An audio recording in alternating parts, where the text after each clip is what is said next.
Меня, кстати, очень мучает такой вопрос. Давно планировал тебе задать этот вопрос касаемо царской России. Да, ведь тот период времени действительно характеризовался лучшей экономикой, я бы сказал, в мире, да, вот царской России, когда была, когда правил Ну, Николай Евгения, II. поскольку я да, занимаюсь историей Запада и как раз вот новейший период истории Запада, то, естественно, очень хорошо понимаю, какую роль западные финансы сыграли в политическом выборе, в экономическом, да, развитии, в политическом выборе тогдашней России. Это Мгм. очень хорошо э,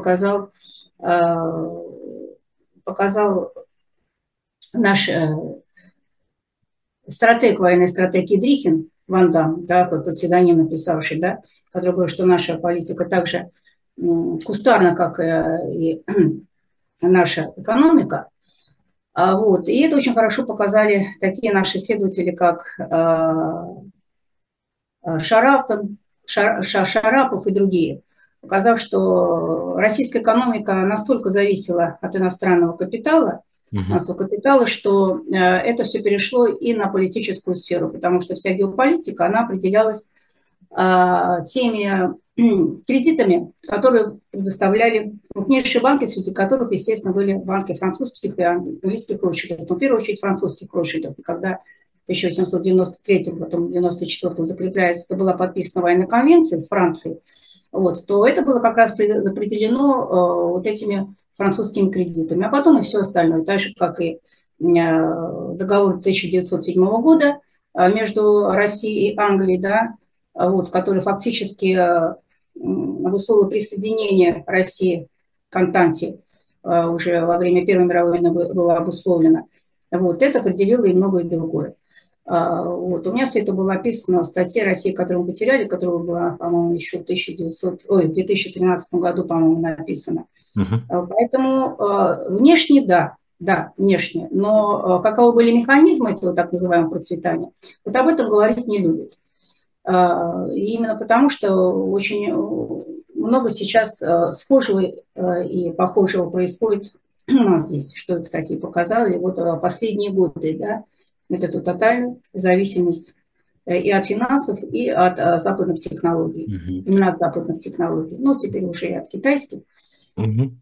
Вот, поэтому так и не любят изучать вот эту всю подноготную, так называемое процветание России до 17 года. Мгм. Ну, твое мнение, вот процветающая Я Россия просто как историк, действительно. да, как историк Да.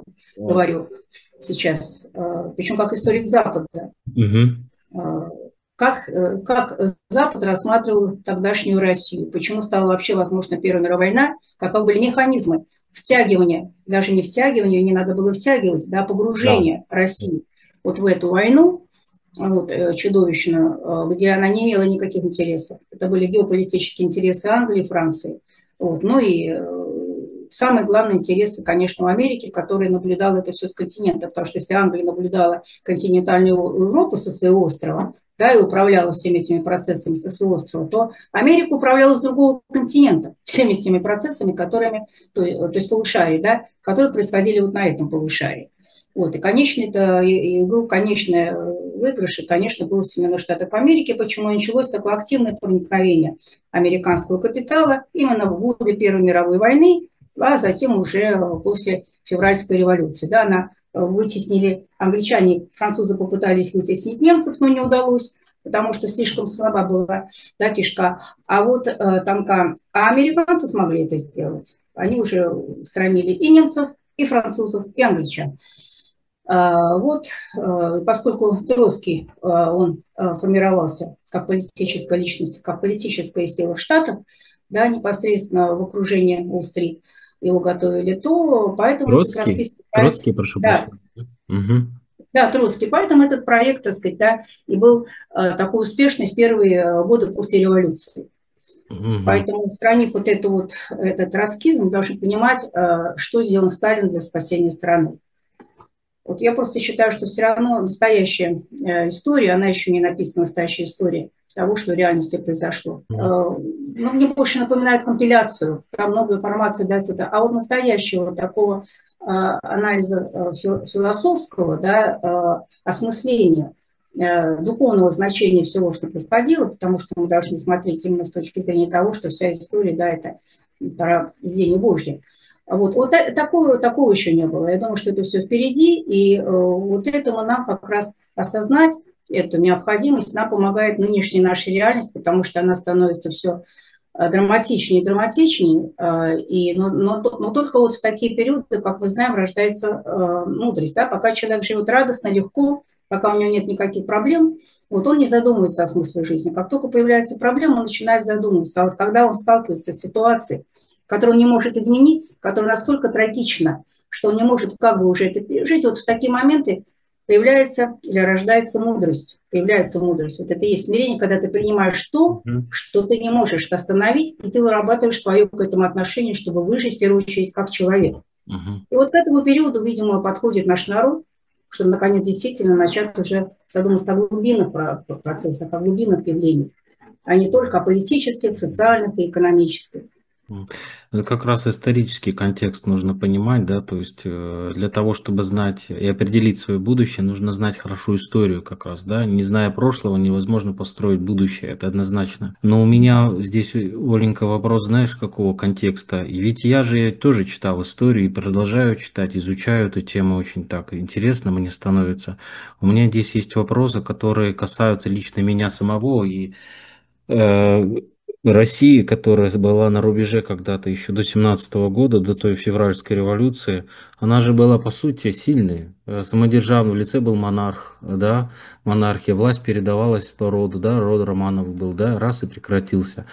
Могло ли это сыграть свою определенную роль, вот влияние западных, прозападных, проамериканских, таких вот, как ты сказала уже, революционеров в итоге разрушения России самодержавной? Ведь она такая была вот действительно Нет, сильная. нет, Евгений, нет. Внешний фактор, он всегда действует только если организм болен, социальный организм болен. Это как вирус. Ну, хотя я вирусом соответствующим образом отношусь, но если исходить из того, что если бы они существовали, да, в Мгм. любом случае, там любая инфекция, любое внешнее воздействие, как мы знаем, да, оно стимулирует те внутренние процессы разрушительные, которые уже существуют в организме или в обществе. Даже, так сказать, да, иногда вот человек совершенно вроде бы здоров, процветает, все, вдруг какой-то удар, вдруг он там ломает ногу, и запускаются все те процессы, которые были невидимы, да, на самом деле в этом организме уже происходили, да, это как цепная реакция. То же самое здесь. Если социальный организм болен, вот, то внешний фактор начинает играть со временем определяющую роль, со временем. А если социальный организм здоров, и есть силы, да, для этого вот иммунитета, то никакой внешний фактор ничего не сможет сделать. Ничего. М. Вот. Поэтому мы должны целостно смотреть на историю, целостно, да, не только с одной стороны, но и с другой. Да. Вот мне интересно всегда были, и нас так учили в институте, изучать глубинные механизмы мировой политики, мировой экономики. Не смотреть на то, что внешне, потому что нас всегда учили, что дипломатия – это искусство обмана, да, это искусство лжи. Поэтому все средства массовой информации и большая часть придворных историков, они создают тот портрет да, общества, который нужен власть имущим. Вот. А нас всегда изучили, смотрите в корень. Поэтому вот сейчас наш народ вынужден будет да, все больше и больше пытаться смотреть в корень в этих процессах, глубинных либераций. Было ли здорово духовно наше общество, да, и чем это было предопределено? А потому что социально от духовного нельзя отделить. Вот. И я много раз говорила, что капитализм для России, если это государство провозглашает себя православным, вот, он не мог быть органичным, понимаете, так же, как и крепостной строй. Да, Он не мог быть согласен. органичным. Это несовместимо с православием. Поэтому отсюда и отношение к священнослужителям, которые фактически все это благословляли. Вот. И если бы этого не было, если бы не было этого социального разрыва, да, экономического разрыва, если бы не принимали это чуждо совершенно христианского понимания ценностям любви, ближнего своего, как себя самого, вот, то не было бы тех серьезных глубинных социальных процессов, которые в итоге привели к этим событиям. И никакой бы внешний фактор никогда бы не сыграл такой роли.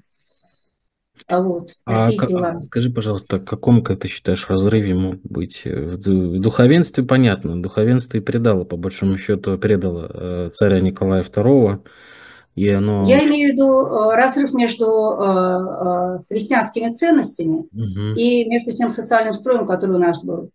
Капитализм несовместим с православием. Да, я Можно что согласен. угодно говорить, можно как угодно приспосабливать. Это делали Мгм. протестанты, но они в итоге извратили христианство. Можно делать как католики, которые создавали вот эти все концепции социал-христианства.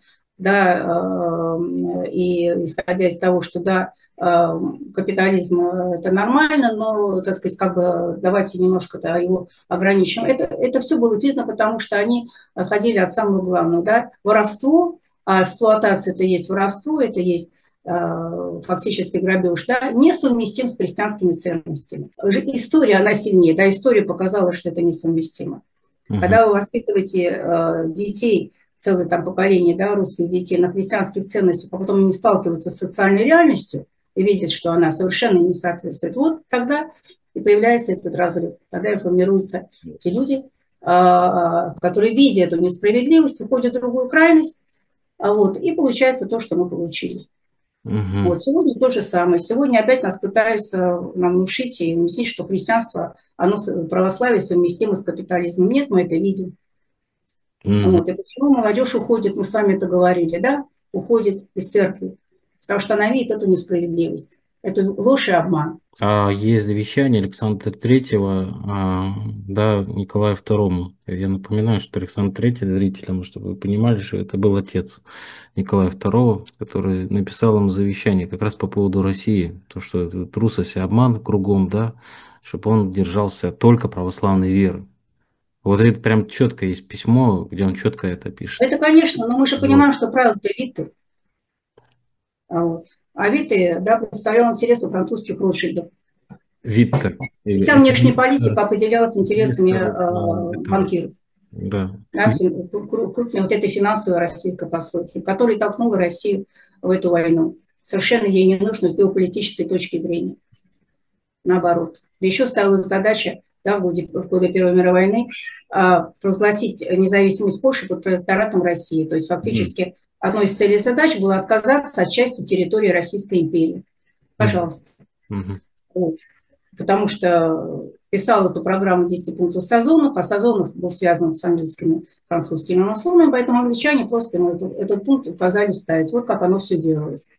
Поэтому православие православием, но реально-то политика, она делалась как бы в совершенно другой сфере, не была связана с этими ценностями. Несоответствие этих ценностей, которые провозглашаются, и той реальной социальной жизни, этих реальных критериев и основных как бы, принципов, на которых строится наша социально-экономическая политическая жизнь. Мгм. Поэтому дети пребывают, наша молодежь в таком состоянии. И никакие речи ничего не изменят. Вот. Только правда и только жить в соответствии, реально прожить в соответствии с принципами. Когда идет расхождение, все, мы получаем трагедию. Такой вопрос у меня щепетильный, он просто реально меня лично затрагивает тоже в какой-то степени. Я всегда считал и продолжаю считать, что личность государя Николая II немного недооцененная сейчас в современном мире, да, понимание, православном мире. Его оболгали, его по поводу манифеста, я уже не говорю про манифест, это вообще отдельная история, подписывал он, не подписывал, вот, и многие другие факты указывают на то, что, к сожалению, Россию, которая была раньше, которую мы сейчас потеряли, русскую империю, подчеркиваю, а до этого, как бы, когда была еще Российская империя, по-другому немножко, ну, как бы выстраивалась система. Ну, лично мне кажется, да. И мне казалось, что в моем понимании в голове, что это именно та система, которая могла существовать сейчас, но не дали, потому что пришли те же большевики или там масоны, там его предали. Вот, даже среди своих там. Но вот такое у меня мировоззрение было. Вот. И в итоге, конечно, было ритуальное убийство Николая II царской семьи. То есть это нельзя исключать, поэтому они и святые. Даже в РПЦЗ, вот я знаю, Русская Православная Церковь за рубежом почитает, канонически почитает святость царской семьи. В РПЦ, МП, Московской Патриархии также почитают. И говорят о духовном подвиге, да, царя. Николая II. Вот в этом вопрос у меня. Но проблема в том, что Россия до 17 года управлялась совсем другими силами. И решения принимались совсем другие силы. А какими? Вот Вот. мне интересно тебя послушать. Какими силами управлялась Ой, все-таки? ну Евгений, это получится целый курс, да, Я целая лекция. согласен. Но Ну я вот. сейчас уже сказала, что ключевую роль играл финансовый капитал, органически связан с западными крупнейшими банками и корпорациями. Вот,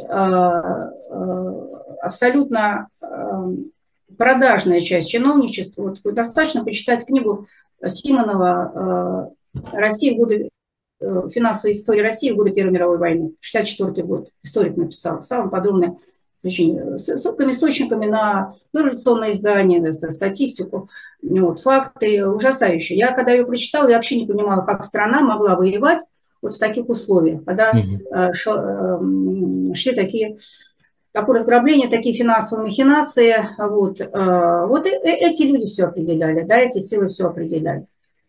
Крупный вот этот вот корпоративный класс. Тогда еще не было транснациональной корпорации, но корпорации именно вот эти западные группировки, которые были связаны с банками, с крупными промышленниками, чиновничество совершенно, да, продажно ориентирующиеся тоже. Вот, пожалуйста, они все определяли.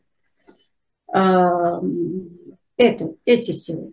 Вот и все. Долг. Задолженность, страшная задолженность России и обусловленная политика. Политика, обусловленная необходимостью выплачивать эти. То есть кредиты, то есть когда дают тебе кредиты, предоставляют, то расплачиваться можно либо деньгами, либо соответствующим политическим поведением, да, то есть политикой. Вот эти все договоры, которые подписаны были о России, договор с Францией, конвенция, Мгм. договор, соглашение с Англией 1907 года, который фактически противопоставила Россию Германии и заставила Германию опираться уже исключительно на Австрию-Венгрию, это был единственный ее союзник. А Австрия-Венгрия тогда была она накануне распада, и, соответственно, вся немецкая политика стала заложницей того, что происходило в Австро-Венгрии. А Австро-Венгрию собирались делить, разделять, да, вот, готовили уже эту войну. Вот и получилось, что фактически Россия стала на сторону сама, да, сама, никто ее не вынуждал, стала на сторону руководства российского англо-французского союза Антанты, Мгм. с которым стояли Штаты. Потому что они были тогда наблюдательны, они только собирались впервые, да, войти, значит, наконец, настоящую большую игру на европейском континенте, потому что до этого это была Азия, до этого был Китай, до этого была самая главная зона, это Южная Америка, Латинская Америка, а теперь они, значит, вот нацелились именно на Европу. И вот эта Первая мировая война, она стала таким инструментом проникновения Америки, святая святых, да, в немецкую экономику, там через план Даус и прочее. Но, еще раз хочу сказать, планы-то ставились какие у англосаксов? Уничтожить 3 империи, даже 4, да, германскую, австро-венгерскую, в первую очередь, конечно, Австро-Венгрию, вот, турецкую, османскую эту и Российскую империю. И там уже слились разные интересы, да, разных сил. Вот, поэтому вот эта вся верхушка в 17 году, она сама и предала, мы знаем. Вот эта вся верхушка, которая всем заправляла. И, соответственно, Верхушка, да, я потому что извиняюсь. начались теснейший союз между русским Мгм. Я извиняюсь, капиталом. Верочка, извини, пожалуйста, верхушка какая? Мы сейчас говорим про... Российская А верхушка. кто в этой верхушке был, ты можешь сказать? Мне просто интересно. Ну, предал все. Нет, не могу сказать, не могу сказать. Слишком Почему? много, слишком много там субъектов, просто я не хочу отрывочно говорить. Но дело в том, что когда произошла февральская революция, которая готовилась, как мы знаем, да, английской миссией и кадетами, вот, и когда пришел к власти Керенский, то Америка стала предоставлять крупные кредиты, и эти кредиты были обусловлены активностью наступательных действий российской армии. Именно Это тогда, да, это я знаю, при да. февральской революции, началось активное проникновение американского капитала, Да. Бесси Рута, сенаторов и других. Вот. И потом они стали готовить уже запуск этого господина Троцкого с компанией. Вот такие дела. И поэтому, на самом деле, там все сложнее. Но у нас всегда любят говорить о политике вообще. Как и в любой революции, вот когда возьмите любой учебник, да, читаешь английскую революцию, там, французскую революцию, Главный упор делается на что? На политические события, да? Кто кого застрелил, кто кого убил, кто кому Да, голову отрубил. да, да. А в это время, а самое главное, что это происходит в социально-экономической ткани общества, да, что происходит с перераспределением капиталов, куда он идет, богатств. Вот об этом как-то не пишут. И, как правило, студенты это плохо понимают. И они не понимают, почему, как написал Бальзак, до революции во Франции была Франция аристократическая, а стала Франция ростовщическая. Откуда-то появились эти деньги, откуда появились эти капиталы, как произошло это обогащение. То же самое во время английской революции. Как произошло это обогащение. Поэтому и русскую тоже революцию рассматриваю с точки зрения политических, да, событий, с точки зрения вот это вот верхушечное. А что происходило там в глубине, что происходило с экономической, конечно, с финансами Российской империи. Вот в книге Сидорова очень хорошо показано, да, что происходило с этой финансовой, как шло перераспределение этих финансов, какие состояния. Там так столько много всего, что я отсылаю всех. Эта книга, кстати, сейчас есть, появилась в электронном виде. Это очень Так что важно. Ты можно можешь получить. потом мне ссылочку дать на эту книжечку? Да, Я конечно, зрителям покажу, конечно. и я сам почитаю, мне просто тоже интересно. Да, Вот. да. Так же, как и сейчас, вот это самое главное, понимаете, у нас все следят за политическими событиями, но не обращают внимания на то, что каждый месяц нам сообщают о том, насколько обогатились российские олигархи. Вот. И если попросить кого-то описать структуру, да, экономической географии России, то вряд ли кто-то хорошо сможет это вот Э, сделать. А мгм, я думаю, что это вот самое главное, да. мгм, Что собой представляет строительный бизнес, например, сейчас в нынешней России? мгм. Кто, как, почему? Вот это тоже у нас вряд ли люди, да, вот политики, о последствиях этой разрушительной политики строительного бизнеса все говорят, а кто конкретно и как, каковы механизмы этого, а пока мы не будем знать механизмы, мы не будем знать, как этому противостоять, вот это известно меньше.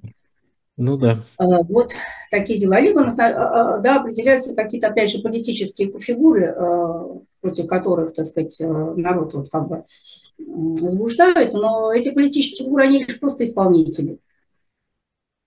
Ну, согласен. Я вот, кстати, очень созвучно, мы с тобой вот когда разговаривали, еще когда-то давным-давно, не помню, может быть, 2 года назад, я вспомнил, почему-то ты говорила про Евгения Авдеенко такой, да? Про Я каинитов, да? всегда говорю про Евгения Андреевича, да. Да, Я приводила считаю, это пример. лучший философ 21, лучший богослов, извините, 21 века. Да, да, да, да. Да. И я почему вспоминаю о нем, потому что сам читал лекции, и лекции его видел в YouTube, периодически тоже просматривал.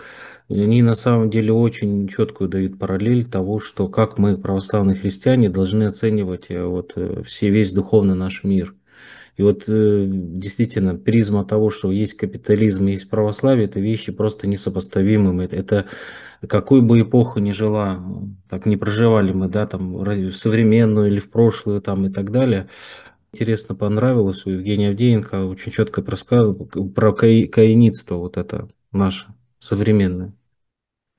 Ну, это Вот, заслуга Евгения Андреевича, потому что он очень хорошо, у него это основная, да, книга, основная вещь, выявил этот дух Каина да, как современный тип. Именно каинистский дух, потому что он вообще каинитский дух. изначально Да. рассматривает историю человечества как историю церкви и противостоящей ей каинистской цивилизации, которая как раз и создавалась в отсутствие связи с Богом, в силу того, что от Бога отказалась земли, вот, поэтому и стал считаться основателем.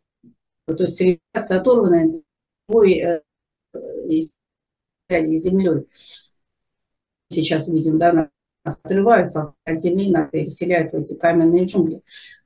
И отрывает именно церковь и каинистика. А не так, что церковь, то есть каинистика и какая-то там другая цивилизация, там сильная другая. Нет, церковь. Вот, и, естественно, церковь, она всегда жива. Она может рассматривать и молчать, да, она может спать. Вот даже вот, когда мы рассматриваем учение, посвященное Аврааму, вот он писал, что фактически церковь тогда, она не умерла, но она молчала. Да, и Авраам, он вырос в вырос в семье неверующих, так сказать, тогда не было фактически, да, Господь был забыт, Творец был забыт. Но Аврааму была дана вера. Почему? Потому что он сохранил сыновство. Он не проклинал своих отцов, да, когда Да, он да. осознал, он похоронил и только тогда ушел. Вот. И Евгений Андреевич, это очень важно, вот у него как раз в книге о деньги это пишет, что те, кто проклинает своих отцов, они не могут быть верой. Поэтому и антисоветизм, он несовместим с верой, несовместим. Потому что это тоже каинитство, да? Вы поливаете грязью своих отцов. Авраам не поливал грязью своего отца. Он осознавал, что, да, как живет его отец. Вот, он сохранил это сыновство. И только поэтому была дана вера. Вот так же сейчас нас антисоветизм никогда не построит ничего. Мгм. Вот, потому что я считаю, это духовное повреждение. Евгений Андреевич это очень хорошо показал. Вот чем мы тогда отличаемся от расписок, которые попирали все наших отцов? Ничем абсолютно. Вот это и есть любовь, это и есть духовный, да, быть выше всего и руководствоваться только любовью. Поэтому пока вот не будет осознанно вот это, да, пока мы действительно не будем жить по заповеди любви, это самое сложное, это так просто сказать, да, возлюби ближнего своего, и так сложно это все делать, то ничего не будет. А у нас сейчас идет опять погружение вот в это вот все уже давно, да, в этот каинистский дух. Каиницкий дух. Вот я про это и Да, хотел да. Ну, так сказать. и делал. Мгм. Что, понимаете, каинистский дух, он может в разные исторические этапы, в разных Да, да, да. сообществах проявляться по-разному. Да? Носителем этого каинистского духа могут быть разные группы. Поэтому это решает все национальные, этнические и политические вопросы. Вот если мы видим суть, да, то есть мы должны видеть, какой дух за этим стоит. Ну, это, кстати, это же и святые отцы писали, да, самое главное умение различать духов. От Бога это идет или от падшего. Вот. Это самое главное. Поэтому иногда очень трудно людям объяснить, или, знаете, непонимание такое, потому что люди как и смотрят на политику, смотрят на политические, идеологические все эти дела, да, а почувствуй дух, и по духу будет влияние, да, так же как человек, мы определяем его тоже по духу. Вроде бы все правильно, вроде бы красиво, все правильно делает, вроде бы красиво говорит, очень говорит, он же говорит хорошо, конечно, он говорит хорошо. Но сказано же, да, судите по делам, вот, и потом даже, видимо, дело не в том, что говорит человек, а как он говорит. И если есть какая-то вот эта вот, если есть это лицемерие, есть какая-то червоточина, то ты всегда почувствуешь это, но это опять же на духовном уровне. Вот. А у нас очень любят говорить о духовности, но, к сожалению, мы не Да, умеем жить. да. Ну, Да, согласен. Помоги, Господи, нам всем. Господи, помилуй. Да, спасибо, Господи, Ольга Николаевна. Очень интересная была с вами вам встреча. спасибо, Евгений, спасибо. Мне прям вот Очень рада, да, с вами такая встреча, как снова звезда встретиться. такая, да. Очень содержательный разговор, такой глубинный разговор и в какой-то Ну, дай Бог, степени. чтобы, да, что-то сказанное действительно кому-то помогло. Да, я надеюсь, нашим зрителям обязательно все поможет. И желаю вам успеха во всем, в Спасибо большое, работе, спасибо. ну, во всех творческих начинаниях. Я всегда рад вас видеть. Встречи у нас, конечно, очень интересные. Вас смотрит очень много зрителей. Но в связи с тем, что сейчас YouTube у нас постоянно что-то там вытворяет, непонятные истории. Ну, даже не YouTube, а представители, так сказать, кого мы знаем из-за санкций всех этих, вот, ограничивают доступ к YouTube. Сейчас уже VPN пользуются многие, но я надеюсь, что обязательно зрители, кто нас смотрит, обязательно поставьте лайк, подпишитесь на наш канал, прокомментируйте. Это помогает нашему видео расти, развиваться, и многие узнают очень полезную вот такую вот содержательную встречу. Спасибо большое, Ольга Николаевна. Спасибо, Скорых Евгений, встреч. всего до встречи, с Богом.